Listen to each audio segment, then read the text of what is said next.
মাত্র দুটো পাকা কলা দিয়ে এত সুন্দর একটা কেক তৈরি করছি। এটাই দেখতে যতটা সুন্দর ততটাই সফট, খেতেও কিন্তু অনেকটা সুন্দর হয়েছে।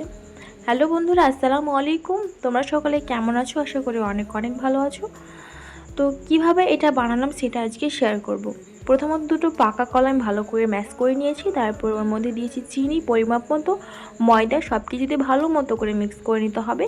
তারপর সবার শেষে যেটা দিতে হবে স্বাদ মতো লবণ, তারপর দিতে হবে এখানে খাবার সোডা, তোমরা চাইলে এখানে ইনো ব্যবহার করতে পারো।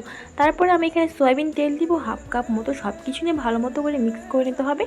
তারপর একটা প্যান নিয়ে নিয়েছি আমি এখানে, তারপর চারি সাইডে তেল লাগিয়ে দিয়েছি, তারপর একটা সাদা পেপার দিয়ে ভালো মতো করে লাগিয়ে নিয়ে এখানে কেকের ব্যাটারটা আমি ঢেলে দেবো, একটুখানি ঝাঁকিয়ে নেব। তারপরে দিব এখানে চকলেট দিলে খেতে একটু বেশি ভালো লাগবে। তারপরে কড়াইয়ের মধ্যে লবণটাকে ভালো মতো করে গরম করে নিয়ে কেকটাকে 25 থেকে 30 মিনিট বসিয়ে রাখলে রেডি হয়ে যাবে এত সুন্দর একটা কেক। অবশ্যই বাড়িতে একবার ট্রাই করে দেখবেন, খেতে অনেক সুন্দর। আর হ্যাঁ, ভিডিও ভালো লাগলে লাইক, কমেন্ট, শেয়ার এবং অবশ্যই আমাকে সাবস্ক্রাইব করে দিবেন।